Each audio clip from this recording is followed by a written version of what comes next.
2:04, staying with Daybreak. Continue the State of the Nation race. 27 days to go to the polls, and a lot is going on. Still with us is Honorable Mwaura, nominated Senator, and Honorable Sylvia Kasanga, nominated Senator as well, and Mule Musau, ELOG Coordinator. Thank you for making time, all of you.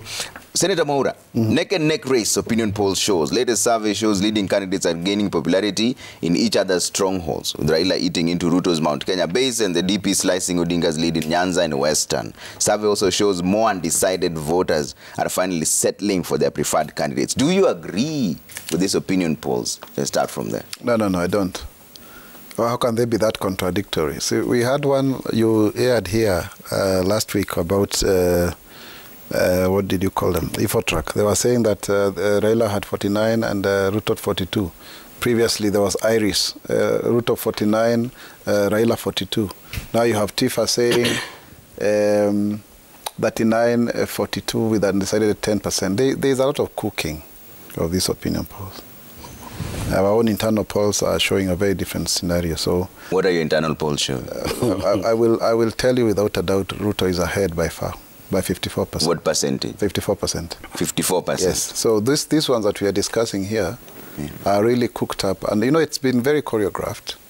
You know, you keep on showing that opinion polls, so and so is ahead, and then the mainstream media blast them out there. But that will not change anything. If you look at the way William Ruto is doing in Western, in Kakamega we are at 40%, very well.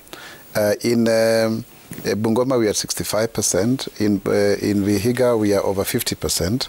So that tells you coast, where we didn't have support, we have support. In Ukambani, we have at least 30%. Central is largely intact, and Rift Valley. So where are the Raila's votes, honestly? Where are they? So let us not lie. When you also increase that percentage of undecided to 10%, that tells you are cooking the polls, because you're just trying to justify why the final results has to be that way.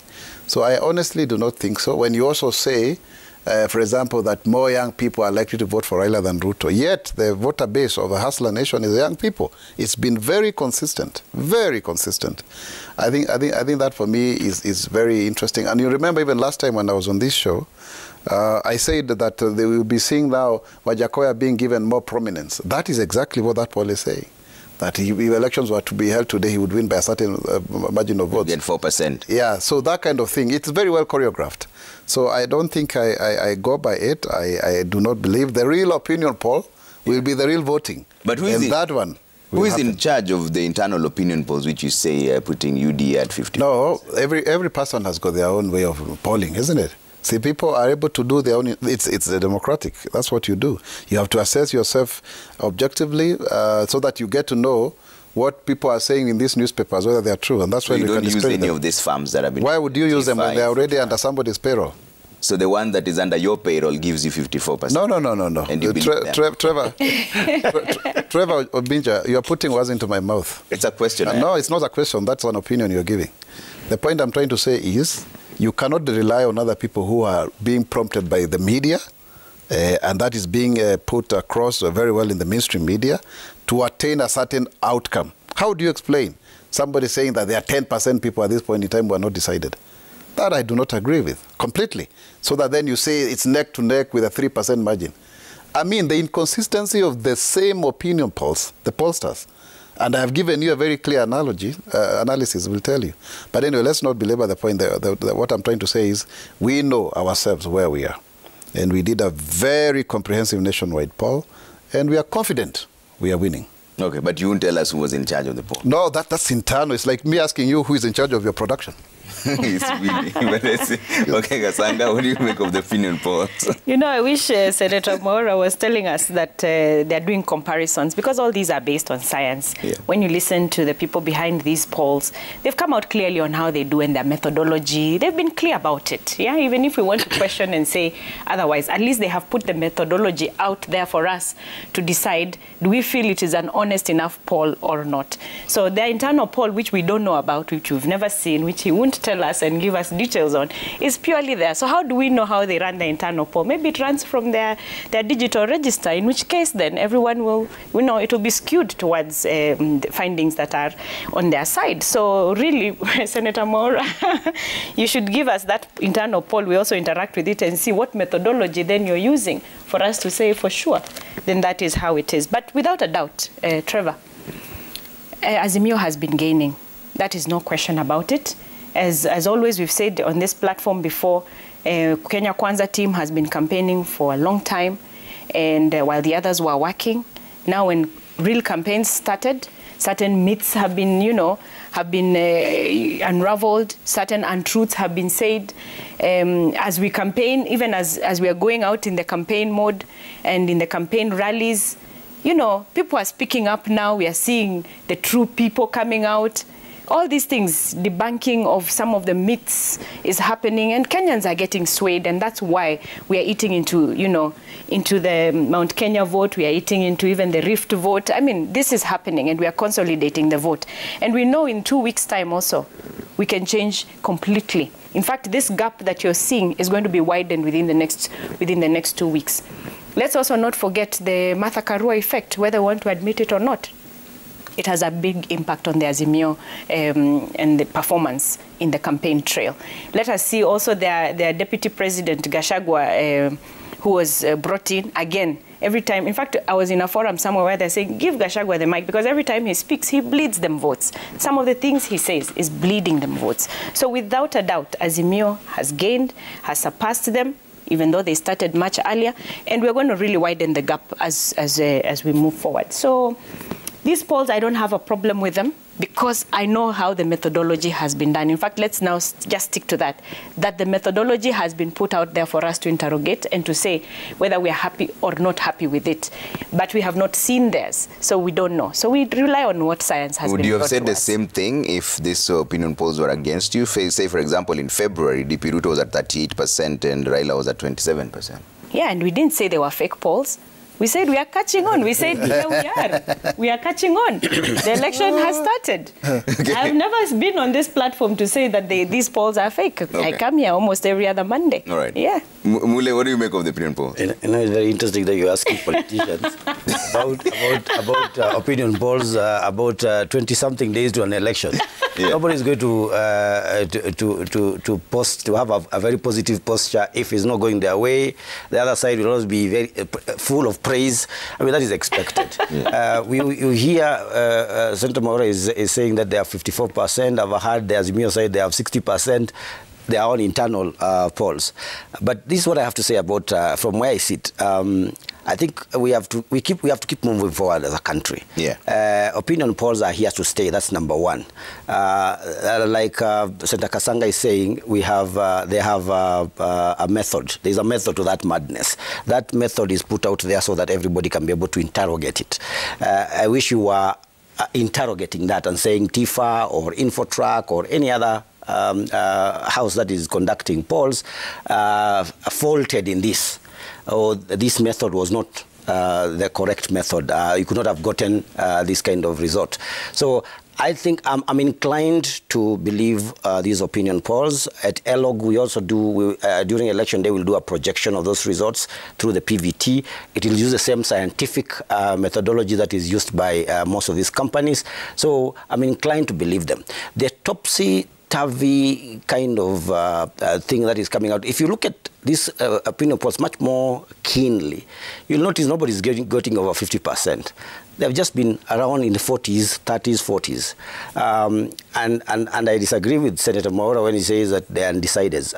I'm seated here as one of them. And I'm very clear, and I'm very informed and decided, because I'm looking at what is being offered to me, and I'm yet to make a decision. So, and there are many out there who are looking at it very intelligently, very informed, just wondering exactly which side sways my vote. Yeah. Because I'm seeing very clear, the posturings and the kind of heated campaigns have served to create a not so clear picture of where the country is headed and who, as they keep asking, and whose hands we are safe in. Yeah. You know, so what will tilt the scale for you? Because all of them have already released their manifesto. What more would you like to hear from them? I think for me it's a question of it's not listening in. I've voted for more than 6 times, and this is the first time I find myself at some crossroads in terms of how. I think I was explaining before the break that there's been a lot of intermarriages in this in the politics that we are seeing. People that would have wanted to support on this side, the others on the other side, believable people on this side, some, others split and go to the other camp. So all comes out there. In fact, the only person who's coming with something unique, and that's very interesting when you see those numbers which are coming through, is Roots Party. And Wajakoya is at least coming something totally different. Yeah. But everything else is the stories that we've had in the past. And therefore, you look at this, you look at the kind of politics that we're having right now, you're not very sure whether they are offering you any promise for change in the direction that we are headed as a country. Yeah. And I think that is where, so I don't know what it'll take for me. I'll make a decision. I know I'll vote. That much I know. Yeah. I'm not one not to participate in such a national activity. Yeah. But I think I'll have to continue, reflecting on the kind of agenda that everybody has, and especially the promise for the future. Where do you want the country to be in the next 10, 20 years? Yeah. And then who best offers a solution towards that? It's that last-minute decision for you that I'm trying to understand. As an undecided voter, like you just confessed here, on the 9th of August, what is that thing that will then make you decide? Because you said you will vote. It's 27 days to go. Yeah, and I'm saying, you see, when you're undecided, you are undecided. So you can't really say that there's this particular thing. You have to look at the histories of all these candidates. You have also to look in terms of what they are talking about and if there is any concrete. I listened to the debate yesterday. I'm waiting for the debates, especially the presidential debate, to come through so that I can be able to listen in. It's not that I'm very far off from making my decision. It is the fact that I've participated in elections before. I've been disillusioned by what has come through. Even when you've voted for a winning candidate, things have changed over time.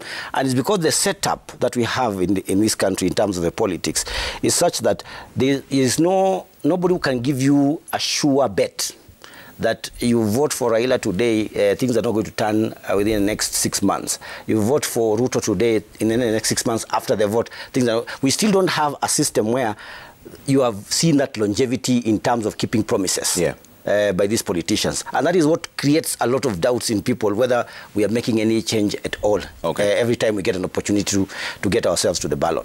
Senator Mwaura, what does your internal opinion poll rate Raila Odinga at? You just mentioned DP at 54%. Trevor Mbija, I don't know whether your question is suspect because you're also questioning everything. This is the one thing that politicians do every time they ask a question they don't want to answer. The question is, what is your internal opinion? I'm not politicians. You said 54%. I'm not politicians. I'm Isaac Mwaura, and I have the right to answer your question the way I want to. So you cannot force me to answer. But your question is, you can answer the question, Senator. You cannot force me to answer the question in the way you want me to answer. So the issue is, even when you look at many places across the country, even other places, you have to have a whole, array of pollsters. Then you can make a decision. I remember following the U.S. elections, you would have Quinnipiac, you have AP Post. You'll have so many of them, and there's a certain trend you can tell. You see, even if the margins will be different from one to another, but there's a trend. Unfortunately, in our Kenyan scenario, this trend is not consistent, is not there. And so therefore, even when we are to question what Musau is saying in terms of methodology, it's still suspect. And you know, I told you from the word go, and I want to insist here again, this is a very choreographed scenario where you make people, because you know for sure, William Ruto is ahead. The only way you can actually peg your hopes on is by, you know, having pollsters and whatever they say, they actually, you know, broadcast that in the social media and mainstream media, particularly mainstream media, because mainstream media is held captive, you know, ready to support a certain candidate. So that's why I cannot go your direction. But I've allowed you to broadcast your internal opinion polls, which you said is at 54%. You've not so allowed. You've not allowed me. It's me who said it. It's not out of your own volition. That's not what we are discussing. That is here on the paper. We're talking about the opinion polls. No, the opinion poll we are talking about, Trevor Mbinja, is the one in the newspapers. I'm only putting a right at what I know. Yes, so it is not you who has allowed me. So you're the one who knows it. So no, what does it read? No, let's not go. Let's not be pedantic about it. What we are discussing is what is published in the mainstream media. But it's not what Isaac Mwaura is saying. I wish what Mwaura is saying is what is in the headlines of all the newspapers. But that is the opinion poll you believe, right? Because it's in. I am telling you, the question of opinion polls, Trevor Mbinja, has been very well choreographed to ensure a certain narrative, and that's what you are, and that is what you are advancing. Do you believe your internal? Of course, I do. So what does it rate Raila Odinga? I will not tell you that because I will not answer you that question. Can I? This is interesting for me because if you have the numbers and you're saying this one, no, I will not tell you because if that opinion poll was the one that was being discussed on paper right now, then we would be. But we are here discussing. It's not true. We are here discussing a narrative that I'm telling you, and very clearly so, that this narrative has been there.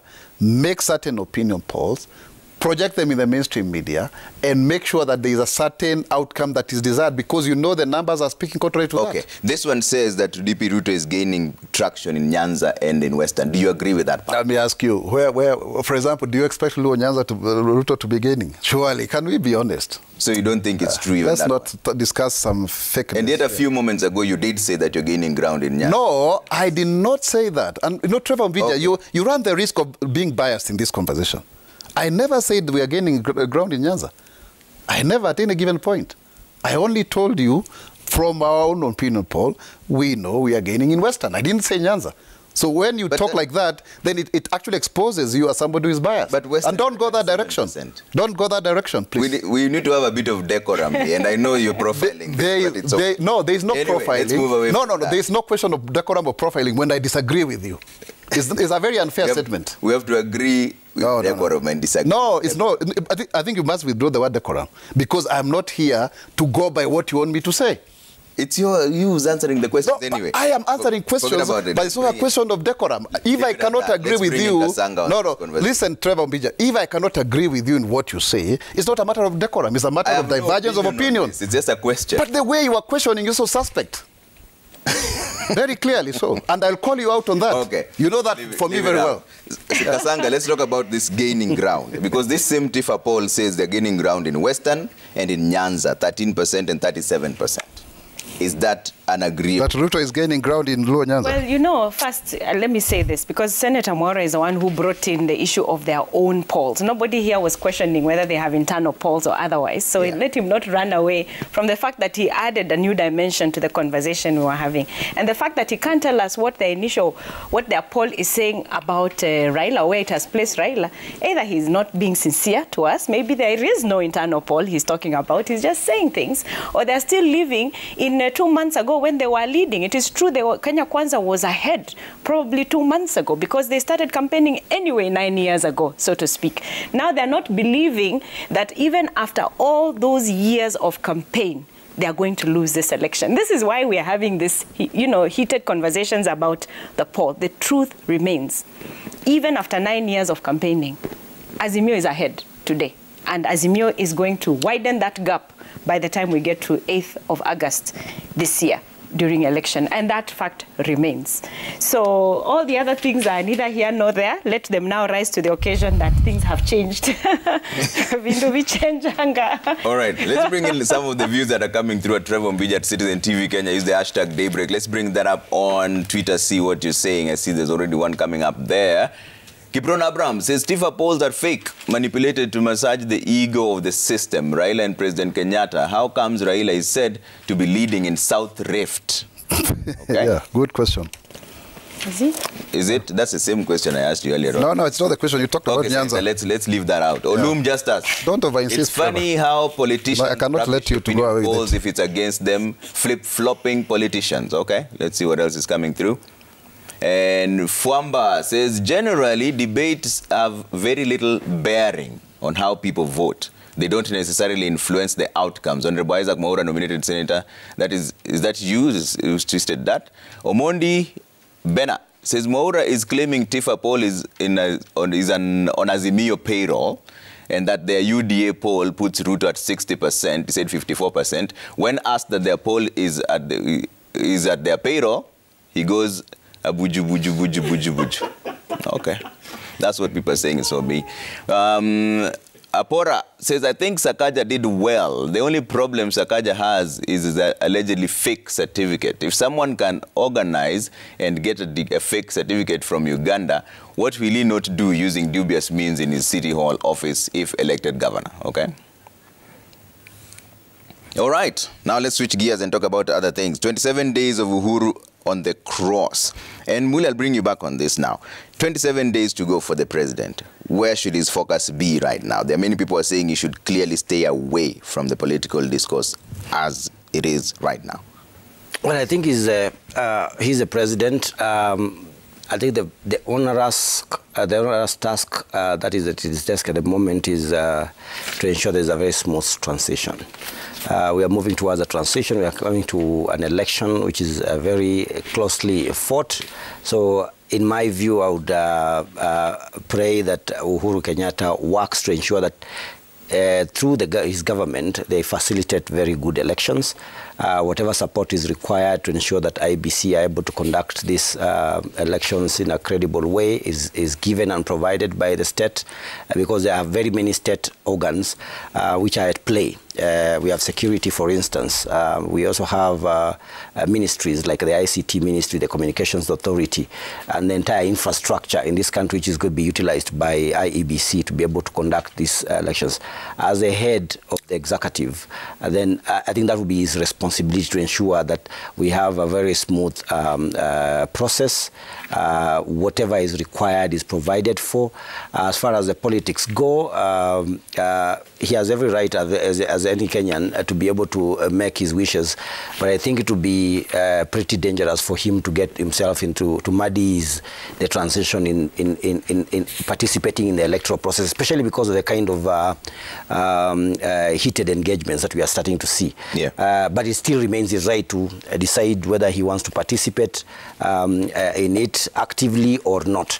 I think so far from the postures that he's taken over the last 1 month or so, has not been very, although I don't want to get myself into the politics, but I think at least he's been holding himself a little bit off from the mainstream. But it is a facilitative role of ensuring credible election, of ensuring that we go through the transition in a very smooth way that I think he really needs to take care of. Okay. Senator Mwaura, what do you think? Should the president still be engaging the political discourse at this time, 27 days to go? I think we expected the president to go to Mount Kenya region and campaign for Raila Odinga. We've not seen him doing so. Of course, he's been hosting delegations at State House and issuing statements in the bare knuckle things. Of course, he's a chairman of Azimio. So why are you asking me that question? Senator, if you come here, you just have a conversation. No. We are having a conversation, but I'm also asking you back. Because already the chairman of Azimio is Uhuru Kenyatta, so he's already involved in that. If he was not involved, he would be non-partisan. He would be basically, saying whoever wins, I am ready to hand over reins of power. But he already has a horse in the race, and that is Raila Odinga. And so for that reason, that question is not valid, because we already know Uhuru Kenyatta is actively engaged in his succession. He's even made a declaration why he preferred Mother Karua So when you have a president who has made a decision on who to support for a presidential candidate and a running mate, when we are allegedly told that his side of the political divide has a 40% stake in the Azimio coalition agreement, then when you have some of his ministers saying that they are guaranteed of being reappointed even before elections are done, then you cannot ask us here whether the president is neutral or not. He's not. I didn't ask whether it's neutral. Yeah. Anyway, that's your view. So let's bring in Sylvia Kasanga on this, because 27 days to the election, and they say one day in politics is like years. Absolutely. Should the president just take a backstage and consider his transition and not talk about issues to do with politics now? No, I agree. I agree with what Musau is saying, that the president has a duty to make sure there is a smooth transition, and he has to do everything that is within his power to make sure that the electioneering period goes on well and that he's ready to hand over power, because that's what's mandated of him by the Constitution, and he has to live to that. And it will form part of his legacy, how he hands over at the end of the election. But just to remind Kenyans that leadership is about influence, and every leader has a right to bear influence on his people and advise his people on, whatever future vision that he has. So the president has, has every right to advise Kenyans on how he feels the country should move. And let's not forget that he's the one person who understands the deputy president the most, after having formed government in 2013 together, after having run things together for the last 10 years. Whether the deputy president likes to run away from it when it is convenient for him, the fact remains that the president understands his deputy very well, and for him to decide and tell Kenyans, no, don't go in this direction, go in this direction, he has very good reasons. And having been our leader, then as Kenyans, then we can make our decision based on the advice that he has given and the influence that he has put on us. So he has every right to participate to that extent when it comes to influencing. But handing over and making sure the Constitution, according to the Constitution, things move forward in the country, then he has a duty and a mandate to ensure that that actually happens. Let's not forget, and I like to go back, and I always tell Kenyans, there's nothing wrong with sometimes looking back. Some of the times when we are talking about the voter apathy amongst the youth in this country, I look back to 2013. I did not vote for the Jubilee government at that time.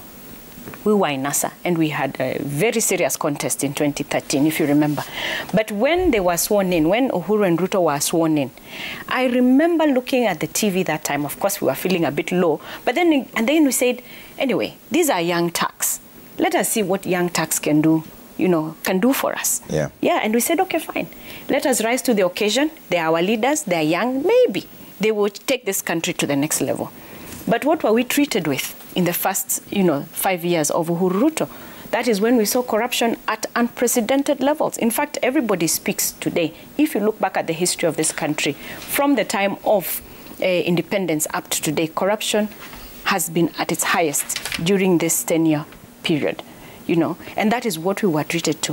When the president brought in the handshake, when the handshake happened, when the Right Honorable Raila agreed to the handshake in 2018, after a contested 2017 election. We forget that we had a very bitterly contested election in 2017 that led to the resist movement that brought this country to a standstill.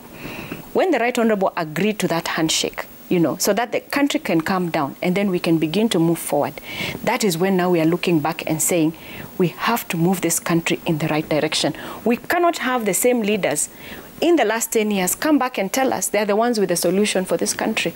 That is something Kenyans we need to really internalize and interrogate and decide what is really best for us as we move forward, Trevor. So for me, the president has every right to influence and tell Kenyans which is the most safer leader we should have in the next election. Okay, as we wind up on this conversation, let me bring in Mule Musau on this. There's an engagement going on with the IABC right now as we speak with stakeholders. Are you happy with the progress they've made so far, and are you confident that IABC is ready for the polls 27 days to go? They said that by the end of the month, all the ballot papers should be here. I think there's been some very positive development which has been coming from IABC, in my view. We have seen IABC, one of the biggest issues that we were dealing with was lack of engagement of different stakeholders in the process. You will not ever tick everything right in an election. An election is a very big logistical nightmare for any country, and you cannot be able to tick every box at the end of the day.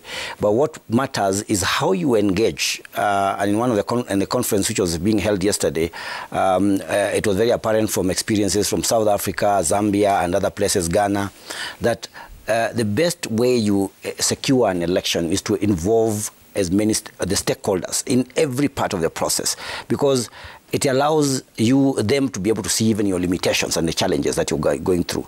Over the last few days or last few weeks, we've seen IABC engage, for instance, the Kenya Editors Guild, promising they have a memorandum of understanding in terms of how they're going to manage resources.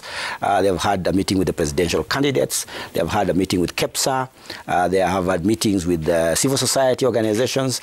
I've told the chairman, if I start seeing him having meetings with Njuri Njeke and with Kaya elders in the coast, it would really look like a people-driven process, because we'll be explaining to everybody across the country what we are doing and some of the challenges.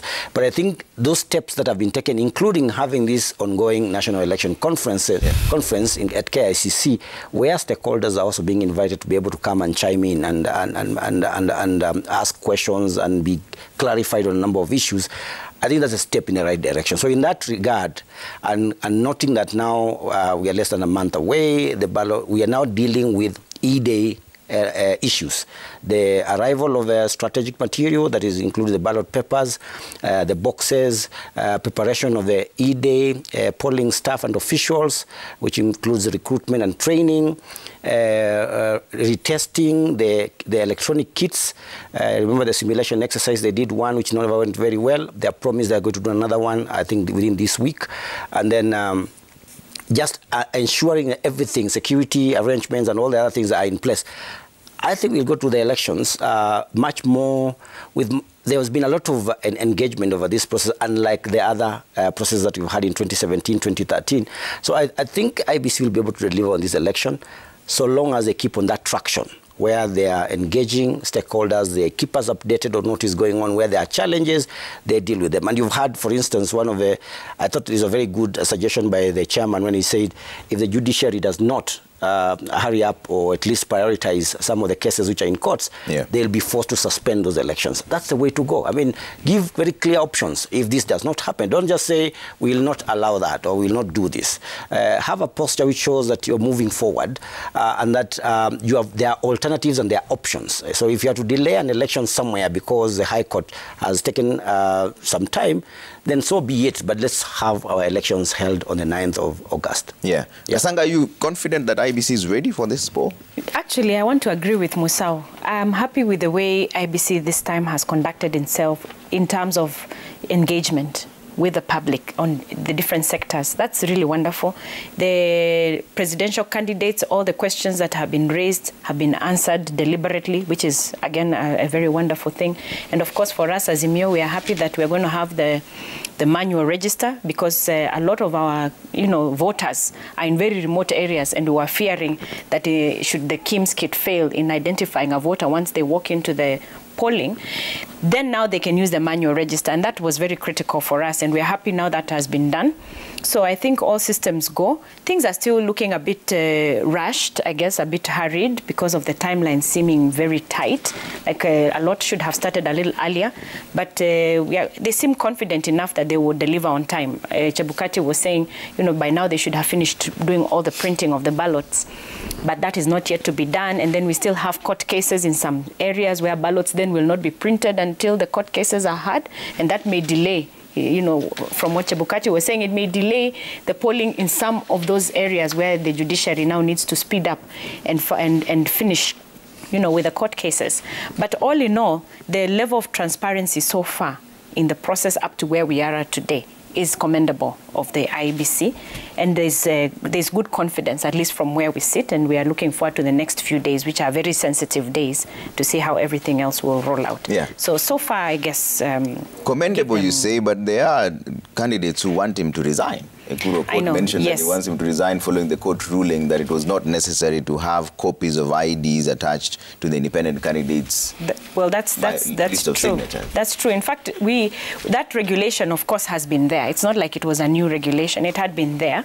But this year, they decided to operationalize it. And, you know, of course, we were all questioning what is the need for this, you know, this entire process. It didn't really make sense. What is the need of it? We're also questioning, did IBC really have a chance to go through all those, you know, all those documents? I mean, those are a lot of signatures and ID card copies. Did they have a chance to go through all of them as they were verifying? Of course, there were those questions that were arising. And I think the courts should have now been, because you know, time is rolling. Also, courts, when they're making these decisions, they also need to be clear that maybe this should be operationalized now in the next election as opposed to taking the IBC back.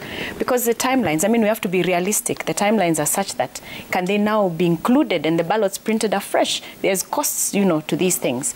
So I feel for the candidates who are locked out. I really do, because every Kenyan has a right and their rights have been infringed upon.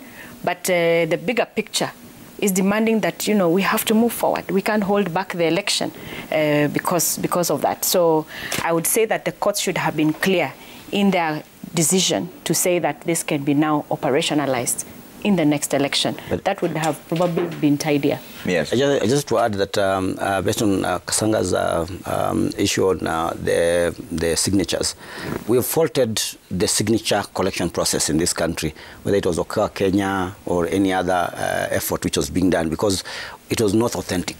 And I think IBC has been trying to come up with administrative measures, regulations, and other things that can be able to guide the process. My proposal, and this has been the advice that we're giving to everybody, and especially Parliament, the Parliament which is going to be coming after this, they need to pick up some of these issues very early in the electoral cycle. The idea of waiting until the last minute, the reason why the court is being involved now in most of these processes is because suddenly there are quite a number of new things which are emerging, including laws which are coming very late in the day. And by the time you're operationalizing them, it's ipso facto. Things have moved on. So I think for me, the question should be, can Parliament be able to pick up as a matter of priority? So most of the reform issues which will come from this, there'll be reports, there'll be evaluations of this election within the first 1 year after the elections. Can they be picked up at that point? So that by the time you're having the elections in 2027, you've cleared a lot of the issues that are in the landscape that need to be attended to in terms of reforming our electoral process. Yeah, but is the call for his resignation reasonable? Well, at the moment, because the Kuru says that he went against the law. The court found that the court faulted him. So as the chair, the honorable thing to do is to resign. Well, I think if we had a resignation of the chairman of the Electoral Commission right now, with 27 days to the election, I think that would be nearly suicidal for our elections. It is something to be taken on board in terms of the stature of the chair and even the commission, and there have been a number of issues that can be able to be tried on. But I don't think this is the sober period that you can be able to say you want to have the commission. I think just to play the devil's advocate, I think IBC, when they were coming up with those regulations, they are basically trying to address a problem. And you saw just the other day when the regulations for that IBC had taken to Parliament, which were thrown out, amongst the things that they were suggesting was allow us, where we have a problem with transmission, to move the kids to a place, or the nearest. I mean, that's very reasonable. So their attempts have been, let's try to deal with this issue. Let's try to deal with the 2/3 gender rule based on jurisprudence emerging from the courts. Let us try to deal with the issues about the signature collection, because issues have been raised in the past.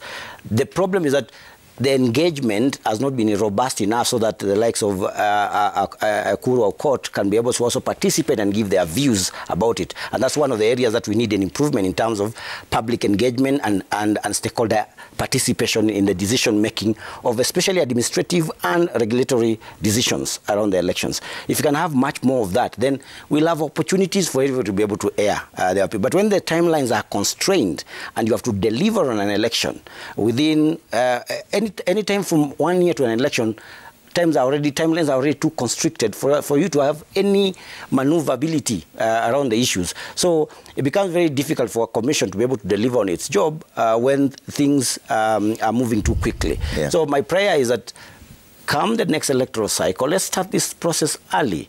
The chairman has about 6 months to go. I mean, they are going to be retiring in January or thereabouts. We can be start the process of thinking about the kind of commission that you want, some of the individuals that you want to put in that commission, but especially in terms of the systems and the regulations and the regulatory framework that we want to have in place. It has to be thought through quite early in the election calendar, not too late in the day. Otherwise, very many things will be overtaken by events. Okay, let's bring up some of the feedback that's coming through at Trevor Mbija at Citizen TV Kenya. Use the hashtag Daybreak. Let's see what you're saying as we wind up on this conversation here. Bob Otieno says, I don't trust these polls because I have never met any of them. Remember, an opponent can use them to fool a rival and can make the one on top lazy, yet the battle is still on. Okay.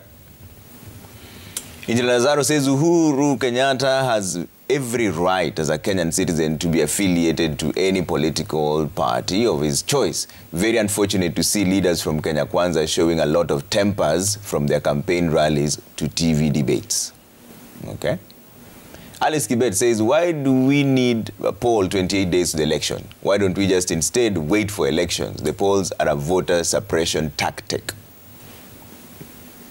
Okay, that's Nyawade James says, Senator Mwaura has mastered the art of double speak. In an opinion poll conducted or sponsored by their own resource, which puts them ahead, they are in agreement that they are gaining traction in Western. They agree, but can't agree with others. Okay. Sir Rawlings says, I'll ignore all presidential opinion polls at this point in time, no matter who is on the lead. Fact is, we have an election on Tuesday, August 9th. Whoever wins, wins. No dispute on who the opinion polls favored or otherwise. Okay.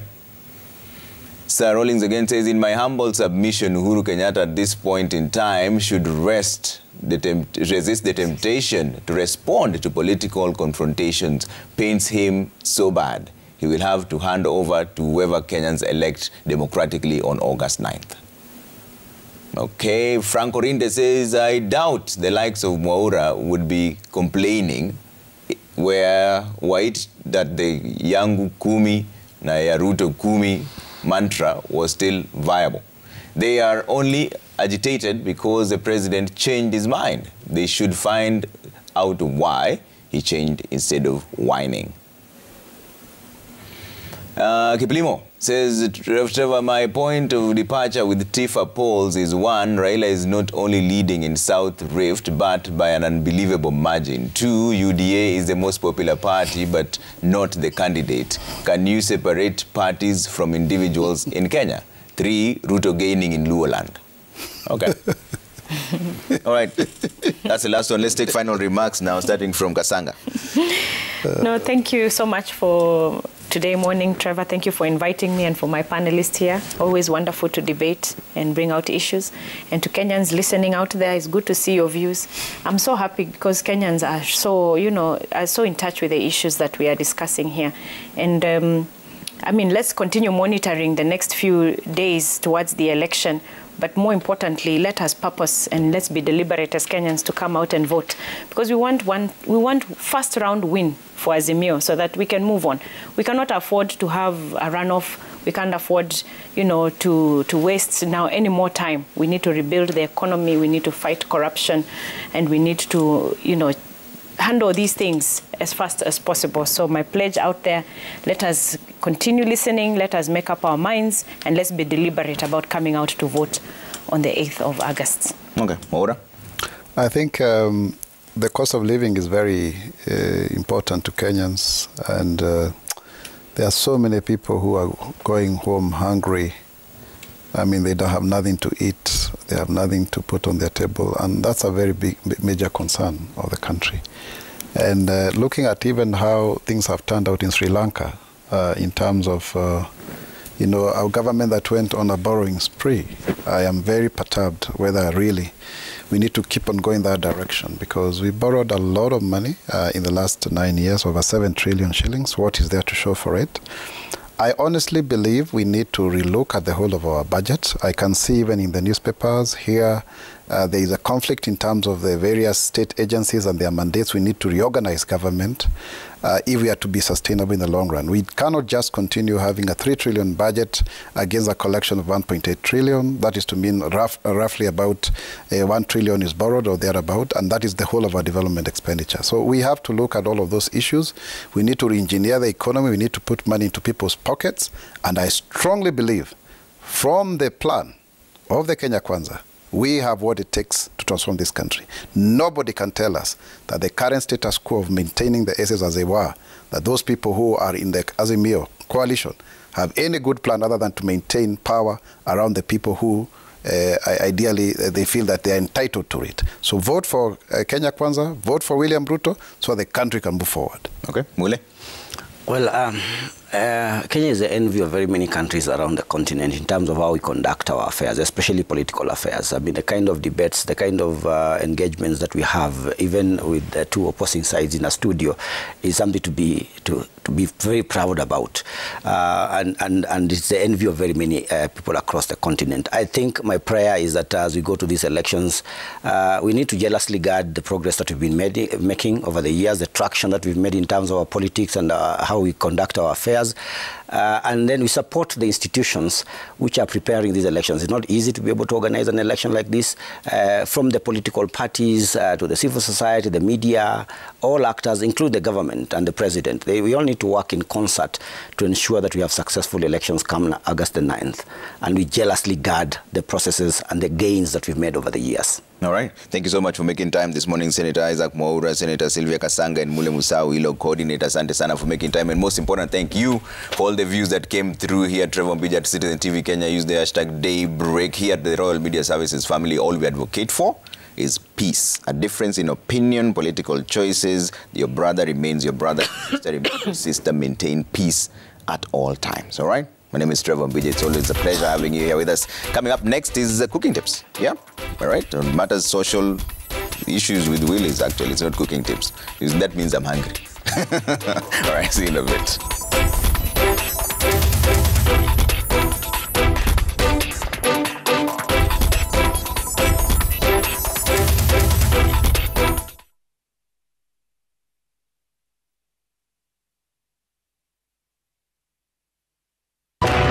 When Kenyans were choking under the yoke of